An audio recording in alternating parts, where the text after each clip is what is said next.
Shall we begin? You aren't stuck in traffic. You are traffic. Let's begin now. Please get that bicycle-shaped object out of this shop. Oh no, dude. No mix and match here. Black bottoms or full-on kit.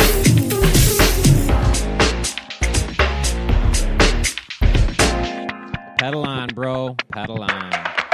Let's begin now. Oh, geez. Learn the hard way. Wider is better.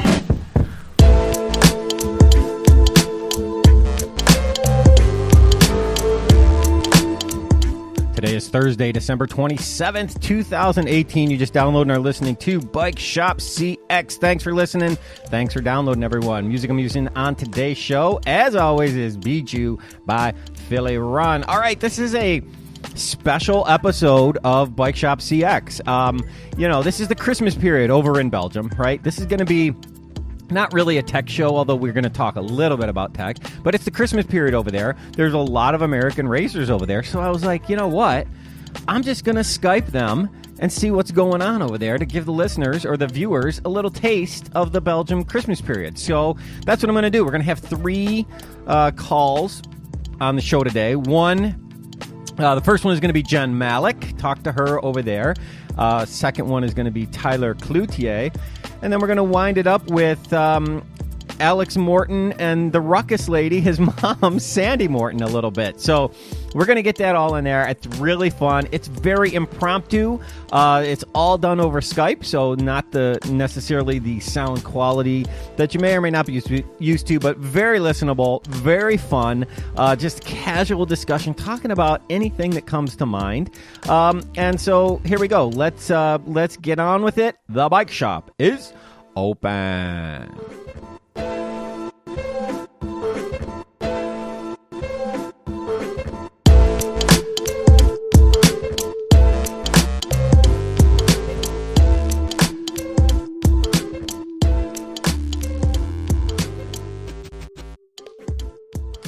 Can hear you. Yay!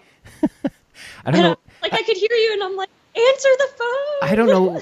For lately, my Skype has just been the weirdest thing. Like, I can hear everything. I do a test call, it all works, and then I call somebody, and my mic doesn't work. So I don't know what's going on. Well, I'll just blame it then. Definitely not me being internationally calling. So, all right. So, where are you right now? I'm already recording. Where are you? What are you doing? We're in Haraldsbergen. My pronunciation of that is questionable at best. Probably better than mine, though, so that's great. Yeah, right. It changes every time, so it's careful where we're staying. All right, and so this is, I think people would be interested. Where are you staying? Are you staying at a bed and breakfast? Do you stay at a hotel? What do you do when you go over there? So I'm staying at an Airbnb, and last year I stayed with Becca Farringer, and she was in Airbnb, so I was like, that worked out really well, so I was just going to do that again. And I'm here. There's actually 6 of us here. It started out with me asking one of my friends, like, oh, hey, I'm going to Belgium. Do you want to come? And she's like, wait, really? Because I'll come. Like, jokes on you. So then it was cool because we have a few of the Columbus people here, Chris, Katsu, Emily, Julia, and then Rebecca Gross is also staying with us. Yeah, did Rebecca just get there, or has she been there all the time? I think on Instagram I saw her arriving recently. She's been here when we got here. She got in a little later, but day-wise, cool. It's been the same. That's awesome. So what was, what's it like being in Belgium for the Christmas period, cyclocross-wise? It's pretty insane. I just love how there's people cheering everywhere. And I've even had people oh, do you have rider cards, or printed some pictures of me out, which I'm like, okay, I don't know where you found that one, but cool. I'll sign it. Wait. So they come up to you with a picture of you already printed out? Yeah, it's on cardstock. And I'm like, you guys, oh my God. Right? I'm like, you know who I am. That is awesome. Yeah. And do you have rider cards as well? We're in process of trying to make some. Last year I was like, oh, I need to make them, and then and I forgot until we got here and people were asking for them, and I was like, I know what I forgot to do. Well, yeah, I mean, you're not the first American to go over there and realize they needed rider cards. So, Yeah. I've seen people like running to like printing places and making them while they are there. So, there you go. Yeah, PowerPoint and I are going to have some quality. What else is going on? I mean, is it basically like people just say hi and cheer like just because you're on your bike and they know you're there to race?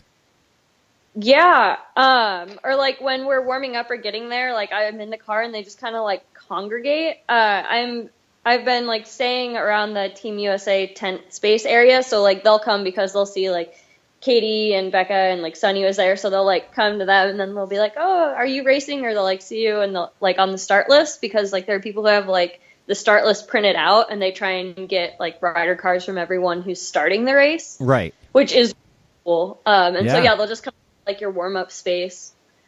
That's cool. And then like after the race, I had like these two little, it had to have been like 8 or 10. They're like, "Can I have your sunglasses?" And I was like, "Sorry, I have to pay for these."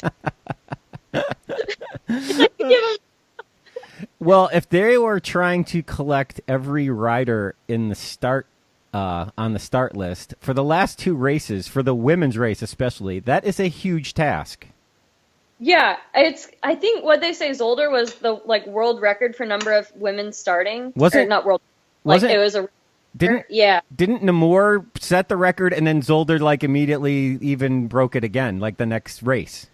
Yeah. Yeah, it was crazy. It was crazy. So, all right, tell us about Namor a little bit. You went from the sticky, sloppy mud of Louisville to kind of like what looked like the soupier mud of Namor. Is that kind of what happened? Yeah. Yeah, it pretty much just got all flavors of mud in a nice, solid, like, week time frame. And what was the course like? Tell us about the grooved off-camber. That's like everybody loves that grooved off-camber that you have to ride. Yeah, so it's funny because Chris, when we got there, he was like, "Oh, it's a lot longer than it looks on TV." And it's deceptively long and just kind of, at an angle down. The interesting thing is, like, in the States, we're like, "Oh yeah, commit to the rut," and they're these like really soft, like gentle things that you can pop out of. Whereas this is like you can have up to like an 8-inch deep rut of concrete that like if that's the one you're picking, you're not getting out of it. And kind of hope that takes you where you want to go. Yeah. And it's like it's crazy, even just like watching the men go through it sometimes, or like even seeing like our faster riders going through it. When I like look and I'm like, okay, I'm pre-riding it, this is about as fast as I can go, and just like seeing people bomb down it, because it's the faster you go, the more stable you are, but it's also like the ruts undulate, so you're like, oh, it's shallower now, oh look, there's a root in this rut, awesome. like down. So definitely a confidence builder in the sense of like you have to trust your bike and handling. Yeah. Well, yeah, that's got to be something that, like, again, it's part of why you go over there, right? You ride stuff like that. It builds your confidence for riding stuff over here or anywhere, really. Oh, for sure. And it's interesting because, like, last year after riding it, I was like, okay, I want to get a lot better at my skills so I can, try and maybe race. Because last year I was just focused on being able to essentially ride the course and survive. And, this year I was happy. I had some like micro improvements, feeling more comfortable to take features faster. So that was exciting, but I still felt like I was like, okay, just going to try and get through this because I'm redlined and we have another giant, technical thing in 2 feet. Right. Well, it's funny because then you had no more with that, and then you got to contrast that with Zolder, which looked on the feed, it looked to be mostly frozen, maybe a little bit soft where the sun was hitting it, but really like completely different, really fast. I mean, it's still Zolder, so technical as can be, but much faster and a much harder surface. Is that true? Yeah, it was. So when we got there, we had arrived pretty early, mainly because I am terrified of like getting my numbers or my, yeah, So I was there the standard 5 hours before you race. And so we got there and there was like frost on the ground and all the ruts were frozen. And I was like, okay, like, the course was really hard and basically like concrete all the way around and super fast. And then, like by the time the sun was coming out and it was ice, it was still really fast and really hard, but some of the ruts were softening up a bit, especially where it was sandy. But it was crazy. Like, starting 8th of 11th row, and then you have that long pavement stretch and you go, and then with everyone, just like the sheer number of people in the race, after the lap, I'm like coming through and I'm like, I am already 5 minutes down. Holy crap. Like, the front is just flying. Well, yeah, I mean, that first 180-degree turn at Zolder is always, it's a game changer, and it looked like there was a crash, like, not at that turn, but just past that turn, that a lot of riders got mixed up in and then pushed a bunch of people back. So, I mean, that was just a crazy race in general, as Zolder often is. Yeah, and it was crazy, too, just, like, and really impressive, frankly, when, I'm going and I'm, like, seeing these crashes around me, and I'm like, okay, like, don't die over here, don't die over there, and then watching as, because some of the top riders had gotten caught in there, and then seeing them come by and being like, yeah, I'm going to stay on this wheel because they're going forward, and then watching, like, the talent to weave in and out of people through, like, these technical features, I'm like, oh, maybe not. See ya. yeah, Yolanda Neff, huh? There's a reason why she's mountain bike world champion, because she knows how to handle that thing. Yeah, that's funny. Yeah, and it's cool, though, because, like, for that little bit of time, you're like, oh, okay, like, I see the line that you're taking, and then you can kind of adjust your thought and, hit it maybe not as fast, but I like it. How was that that weird double switchback, that we always see that has like the high line and the low line? You do the left around, and then you have to choose high or low, and then you do the right. How is that?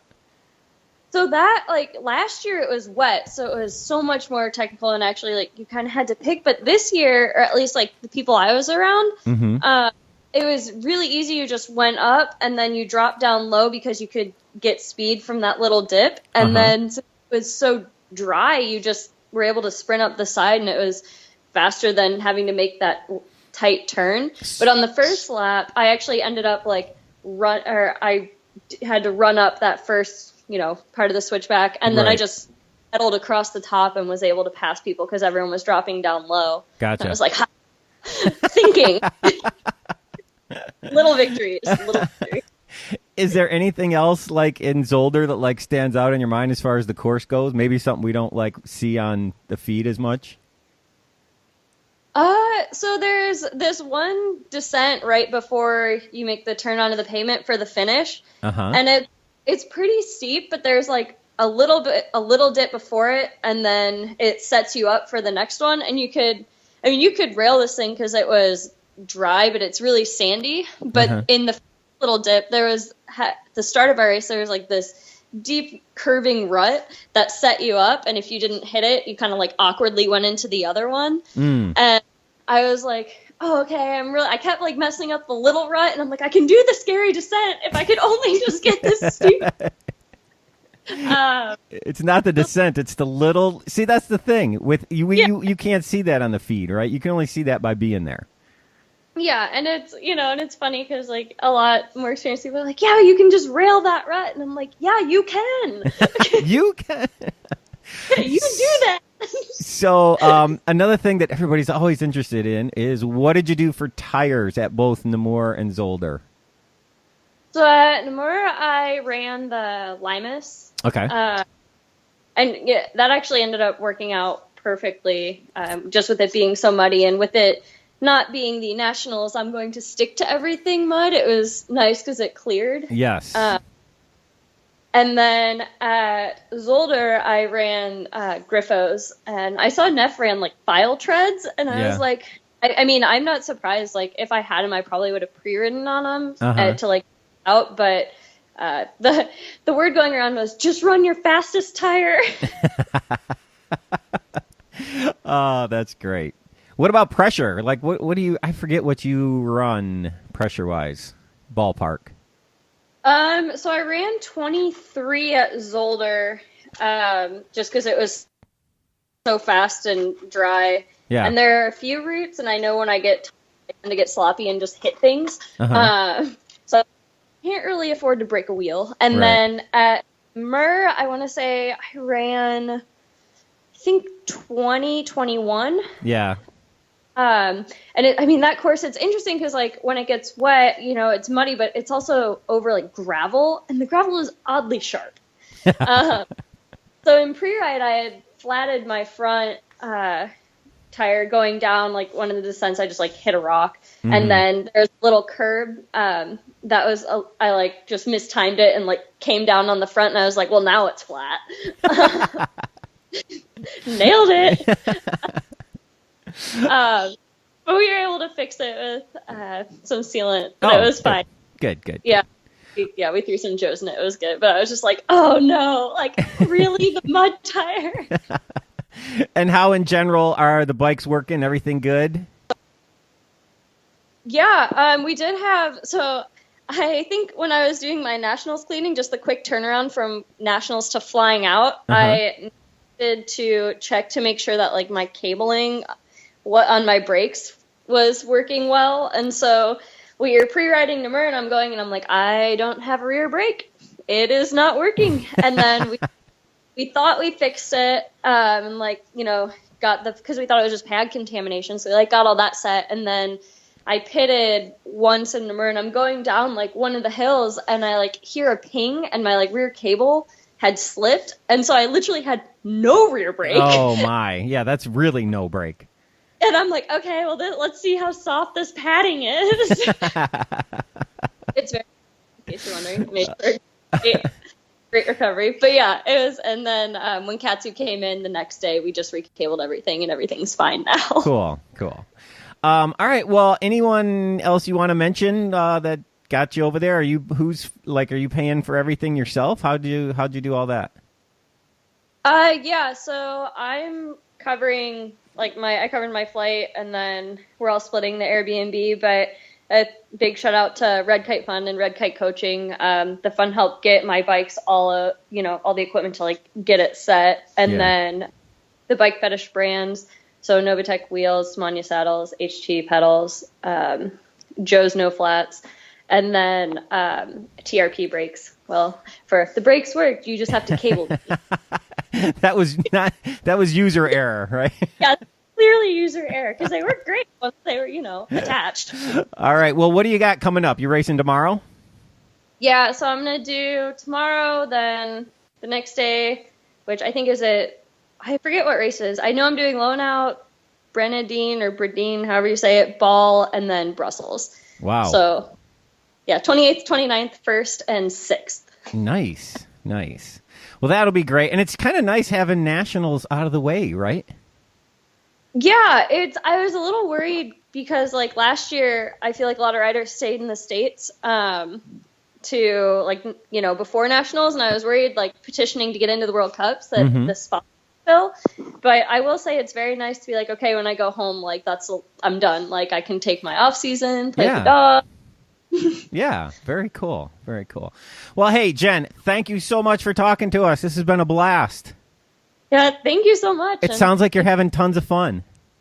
Oh, yes, and eating my weight in waffles, which is good. Well, keep up the great work. Say hi to everybody over there for me, and I'll see you at some point when you get back. All right, thanks, and have a good one. And we'll be watching you on the feeds. Yes.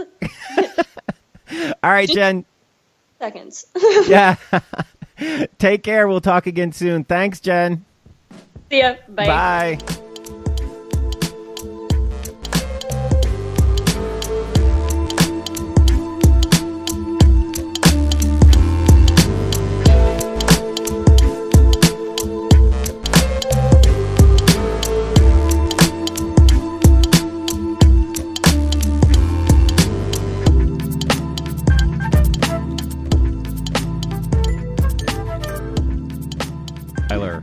Mr. Scotty D. Yo. How's it going? So just click your video off, if you don't mind. Okay. Video. Because then I get a better audio signal. Not that I don't want to see you. That's okay. I get it. I was expecting flamingos in the background or something. No, I wish I would have been able to bring them, but unfortunately. No, because my internet is so crappy out here in the middle of farm country that I just get better audio if we don't do video. So yeah, no worries. So So what's going on, man? How is Belgium during the Christmas period? It is nonstop, man. It's it's crazy. It's almost like you're racing every other day. Pretty much, yeah. It's almost like that. Yeah, it's just crazy. Like you get done with a race, and then you're like, oh man, I gotta get like laundry started when I get home tonight and clean bikes and everything like that because I'm racing in 2 days. So yeah, it's like immediate. There's quick no turnaround period. Yeah. How many how many kits and stuff did you bring? So I've got my 2 long sleeve skin suits, which are in heavy rotation this week, and then I've got three spare team kits from DNA, and then one just inline DNA kit as well. So, but it gets used. I mean, yeah, you like a road today and you basically immediately have to wash it. Yeah, exactly. Yeah. So what else is it like during the Christmas period over there, man? Just like I was just talking to Jen Malik, and she's like, yeah, people just like, hey, they asked me for my autograph just because I'm on a bike. I mean, is it like that? Yeah, everybody kind of gives you, especially at the races, everybody sort of, gives you the right of way, which is crazy because, sometimes if you're riding in the States or something like that, whether it's out of race or, around town, you kind of got to assert yourself, I would say. Right. But here, like, especially if you're at the race, sometimes you don't have to say anything. People just like, they kind of hear the free hug behind them and they turn around and they like immediately get out of the way.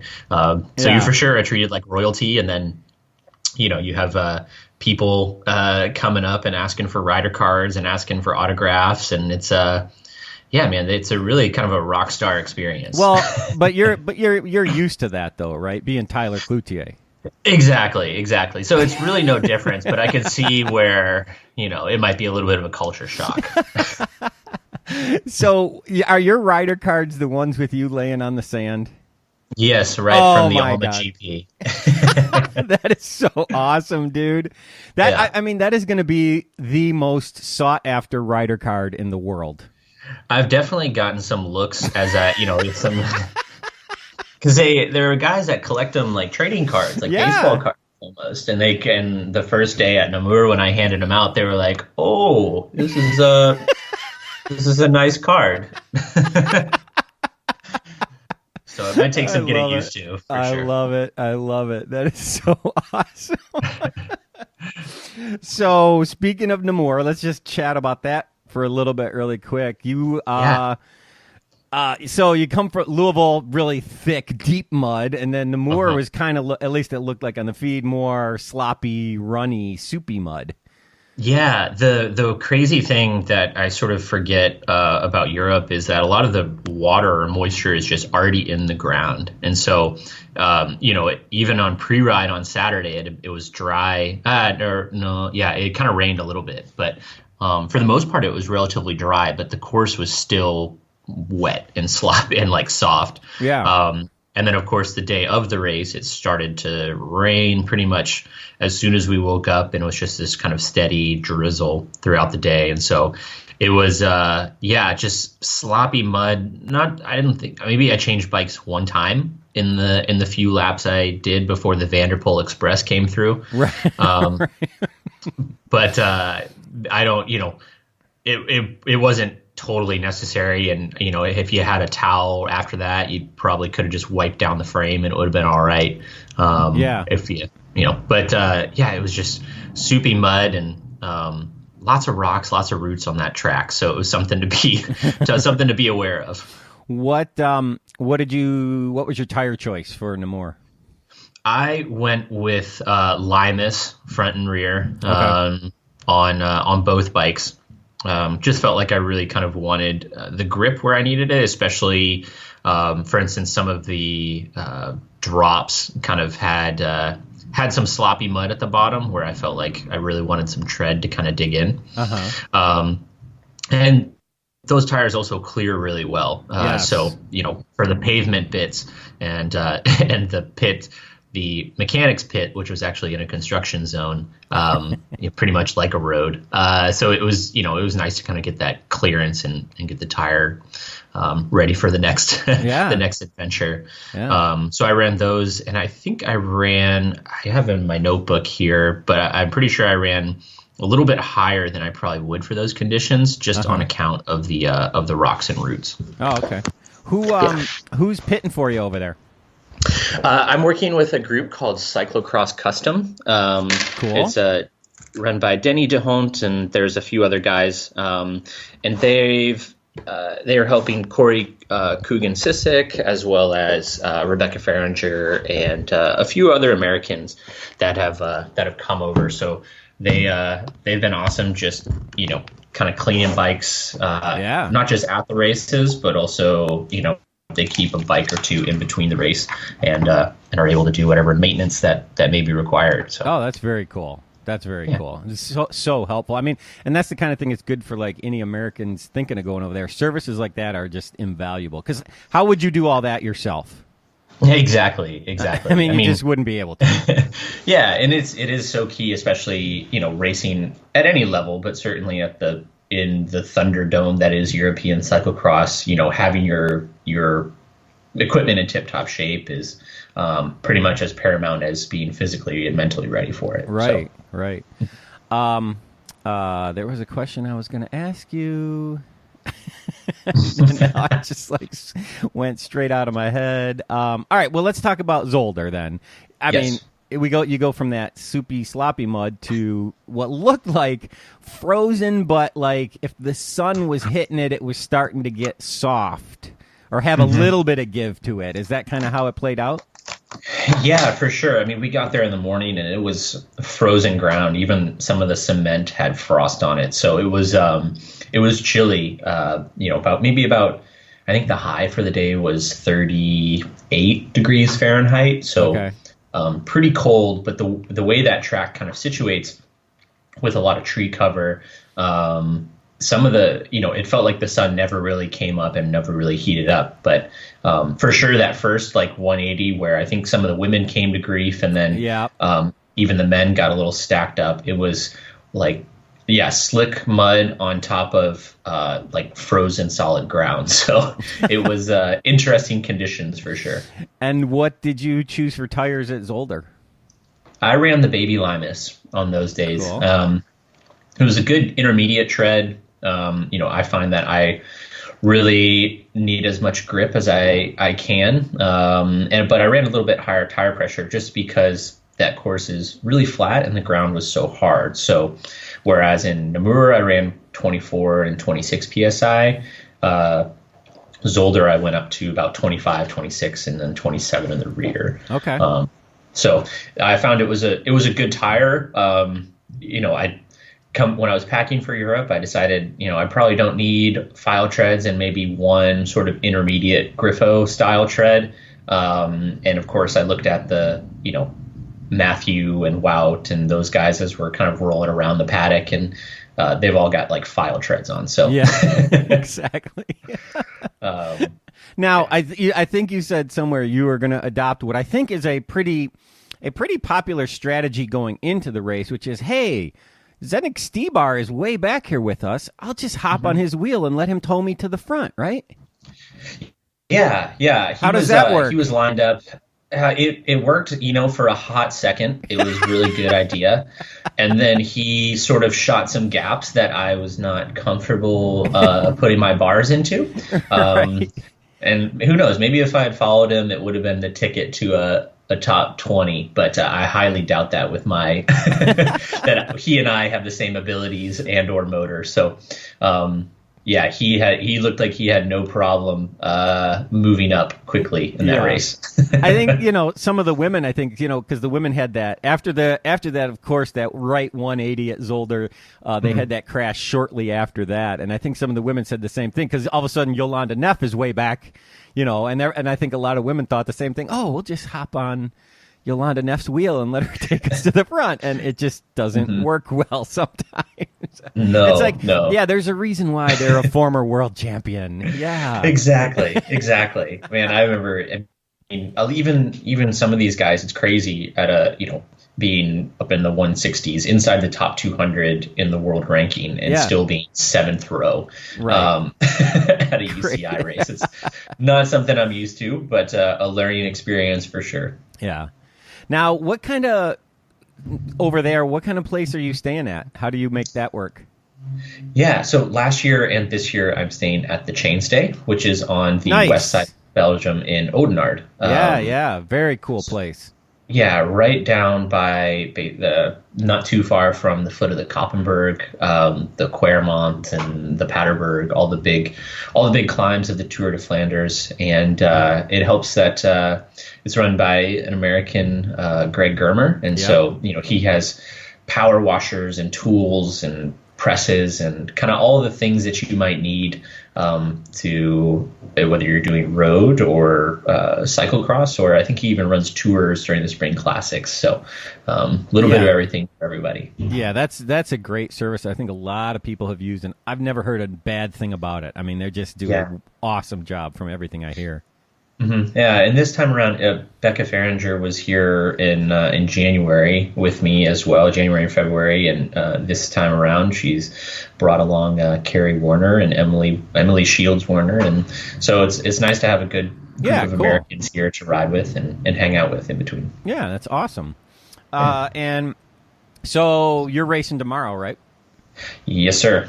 What's the rest of your schedule like for the time you're over there? It's hectic this week. So tomorrow is Friday, and we have the DVV Trophy, whereas Mr. David Palin calls it DVV Trophy race in Lowenhout, Eisencross.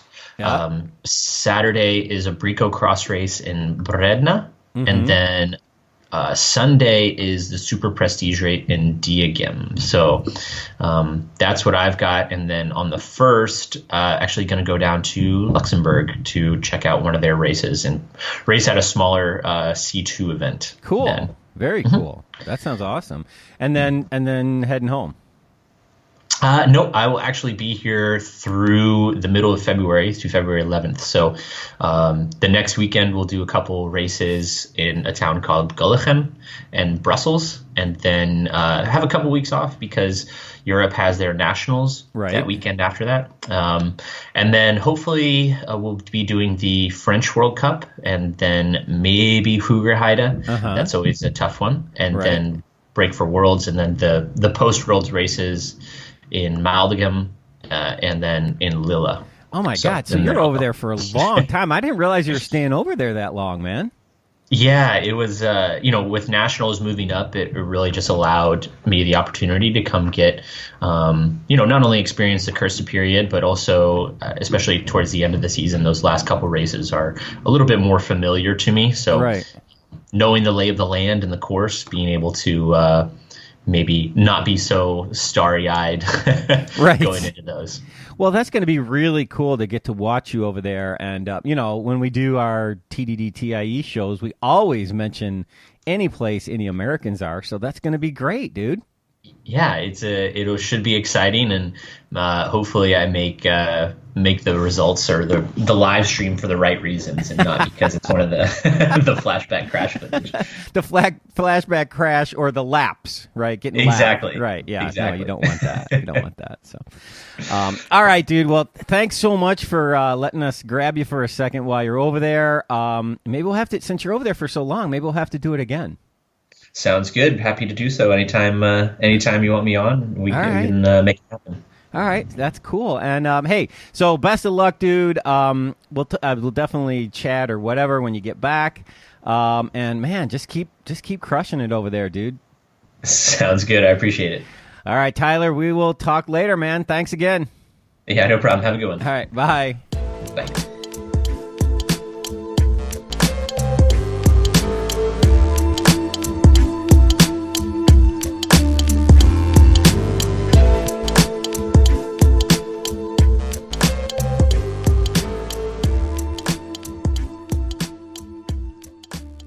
You just did your last race. You finished off your season. You're getting ready for nationals, and you realize I forgot to take my TNR taped number off of my jersey last week, or skin suit, and I'm coming into nationals, and I really, really want to use it. What should I do? Aaron, help! If you leave it on for more than 6 hours too, you can also toss it in the freezer. That's another, actually, or if you just like always want to peel it off in the easiest possible manner, if you stick your jersey in the freezer, I know this sounds totally strange, but you stick it in the freezer, and then when you pull it out and you peel it, it'll come off almost perfect because the adhesive gets so firm at cold temperatures that it doesn't adhere anymore. So when you take that jersey out of the freezer, don't lick it. We don't want you stuck to your jersey. TNRtape.com. Go check it out. Can you hear me? Hi. Put it on speaker. Oh, yeah, hold on. I think I have to put it on speaker.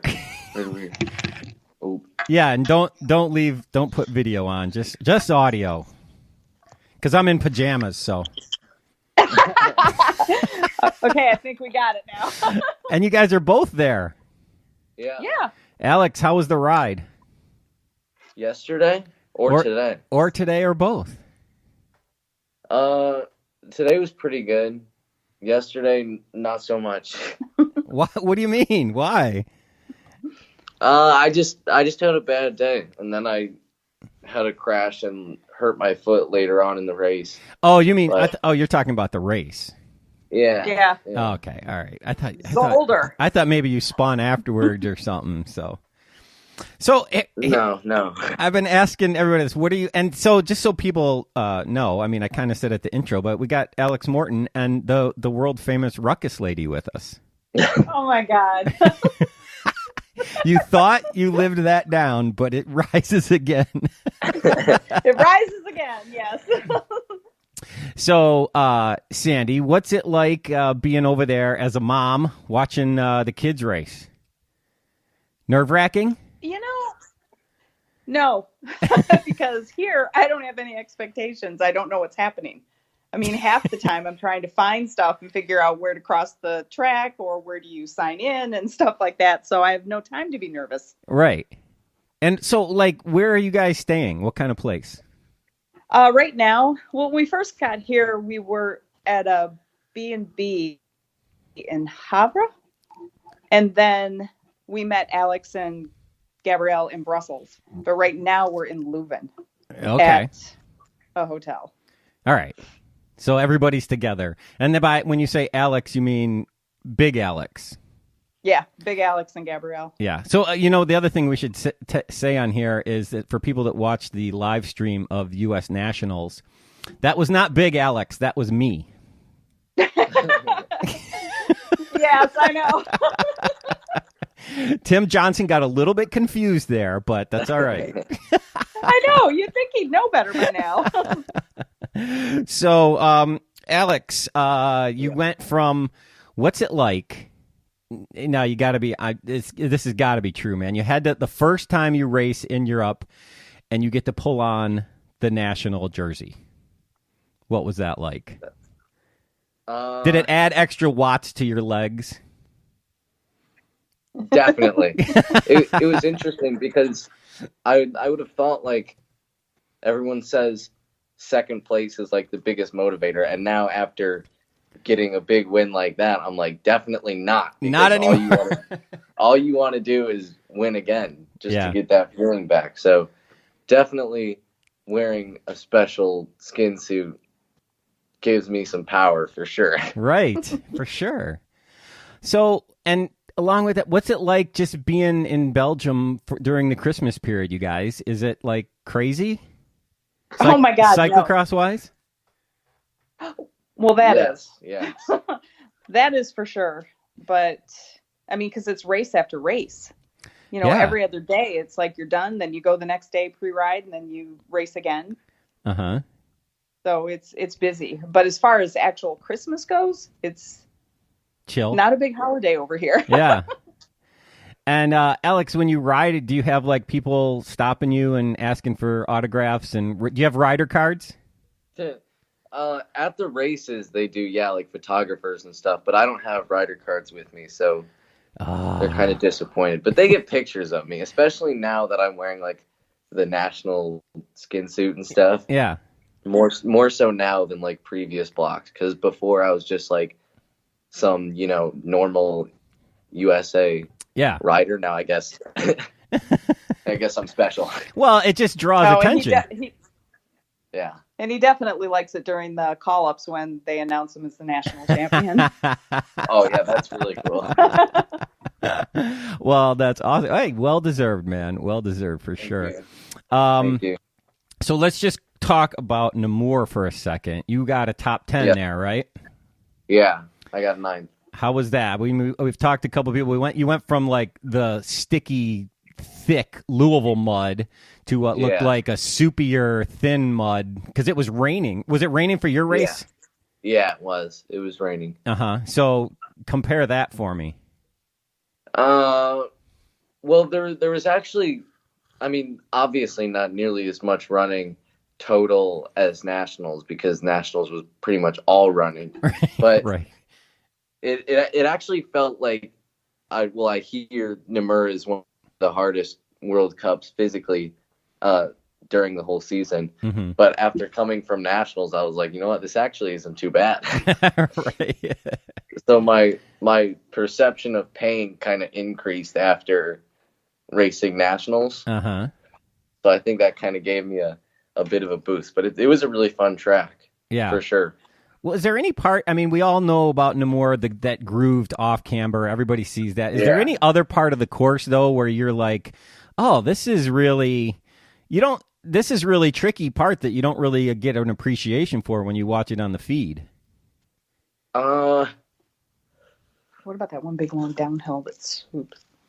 I'm not sure. Like, I wouldn't say, like, there's definitely a couple or a few technical bits that they don't show on like the live streams and stuff, but the off camber in specific like is way gnarlier than you would think. On the live stream, like when I was watching the live stream a few days before, just to kind of get a feel for the course before I actually went out on it, I was like, oh, I'm definitely, this is the line to take. But when you're actually riding it, you're just like, okay, don't go into the fence, and whatever line you have is a good line, right? As long as there's some line, right? Yeah. And I think other riders have said it's actually a lot longer than it looks like on the feed.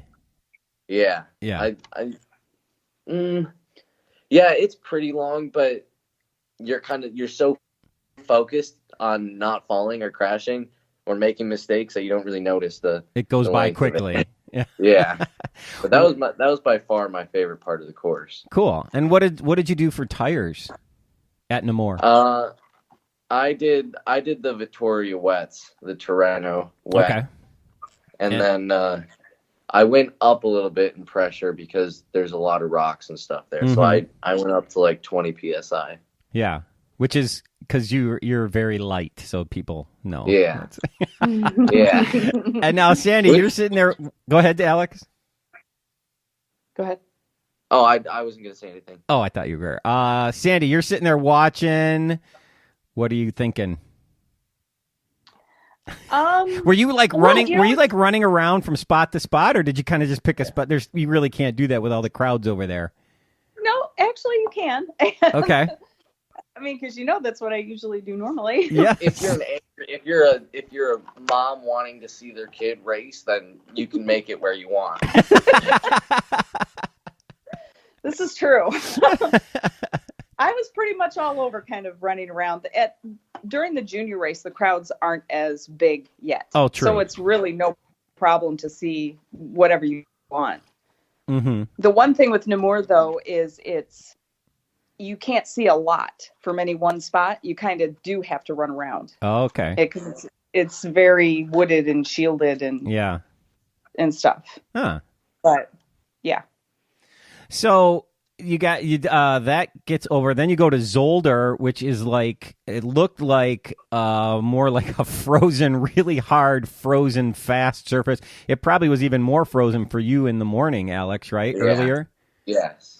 Yeah. Definitely. So what did that? I mean, what'd you run tire wise on that? Did you drop some tread there?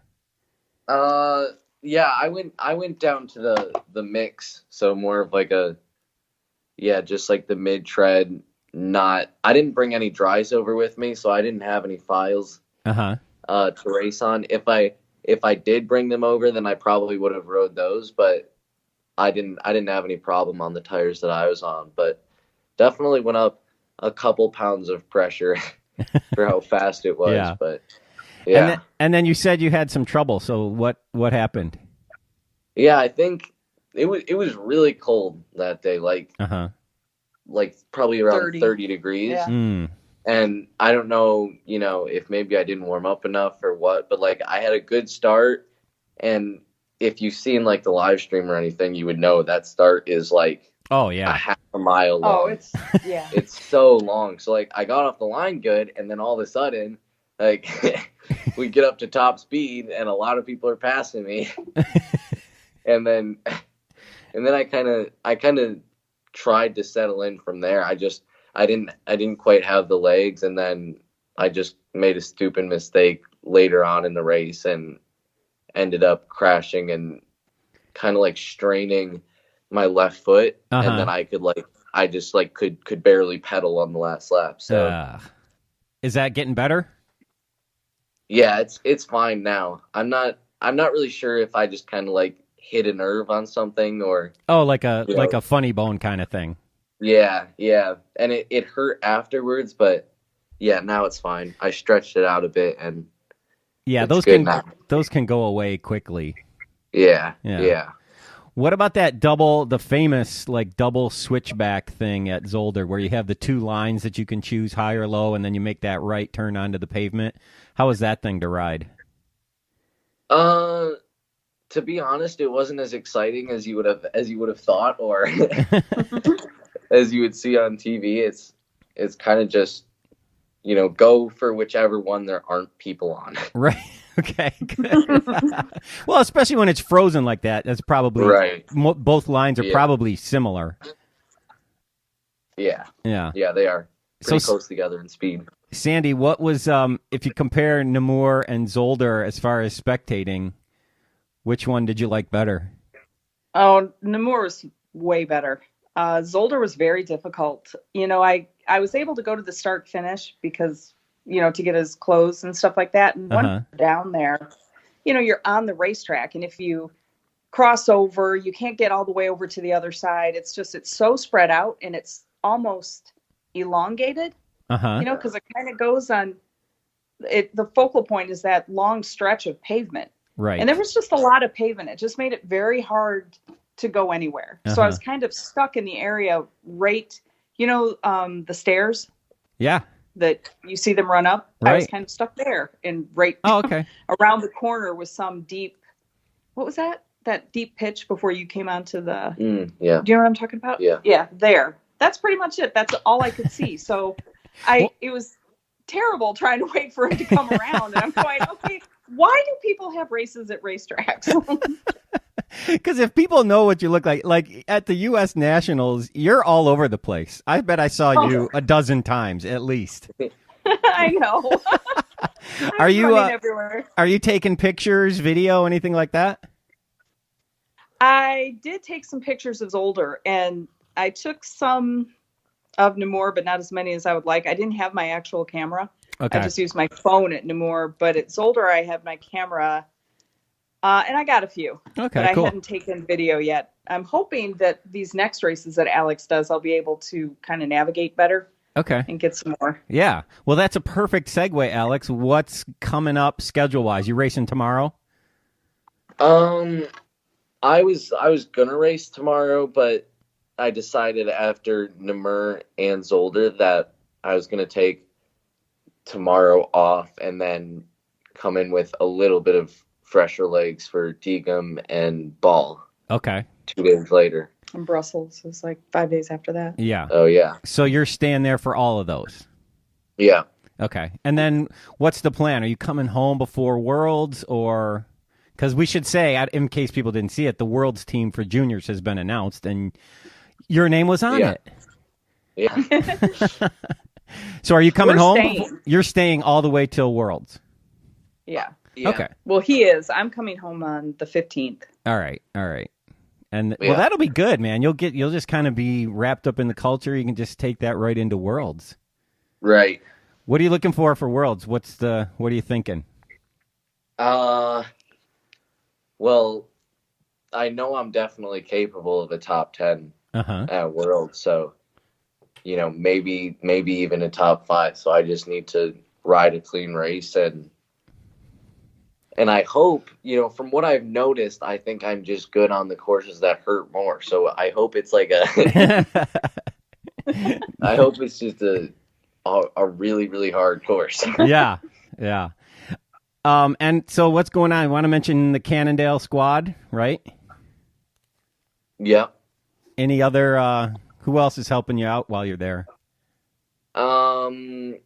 We have a mechanic that has his own little shop called Cyclocross Customs. Okay, cool.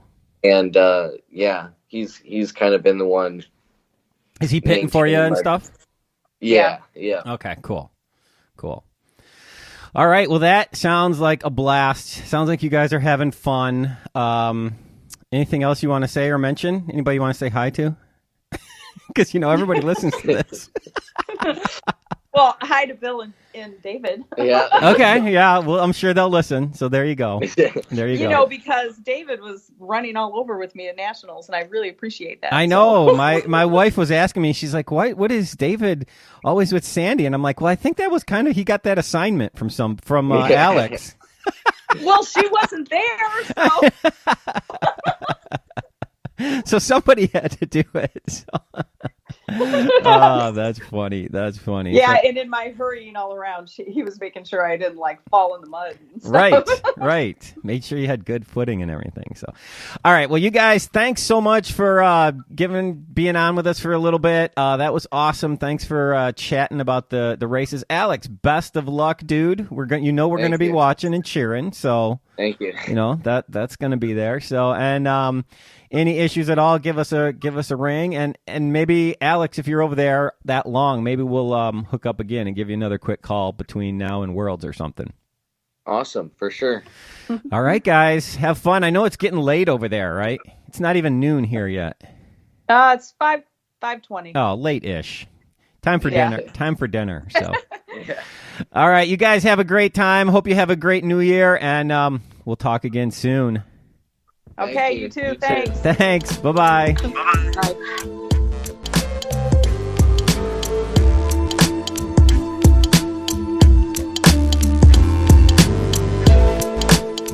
All right, that is the special European Vacation Edition of Bike Shop CX. This will be the last show we do for the year, of course. Looking forward to some stuff in 2019. We'll be hitting that hot and heavy come January, so stay tuned for that. As always, we'll be talking about stuff as we head into Worlds and stuff in February, then the off season, of course. Probably do some more gravel grinding talk and all kinds of stuff that we have planned. We would like to also always say thank you to our sponsors, Grimpeur Brothers Coffee. If you get a chance, go over to GrimpeurbRothers.com. Have some of The Full Schleck or Hello Cyclocross Friends. Buying both of those helps support the Wide Angle Podium Network, and this show included in that. Also, we just love having TNR Tape as a sponsor of the show.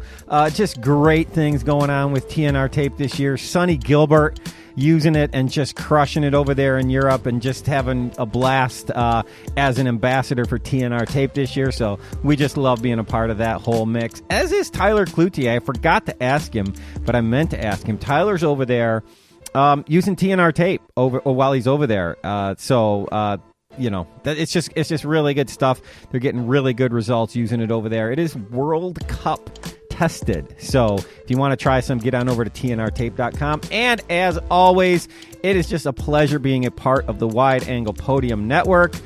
Just a great bunch of people associated with that. And we just really, really are happy to be involved with what they are doing. All right, it is late December, but I still hope you are getting out there and riding. If you are getting out there and riding, you know the drill. Be careful out there and take care of each other out there. And until next year, the bike shop is closed.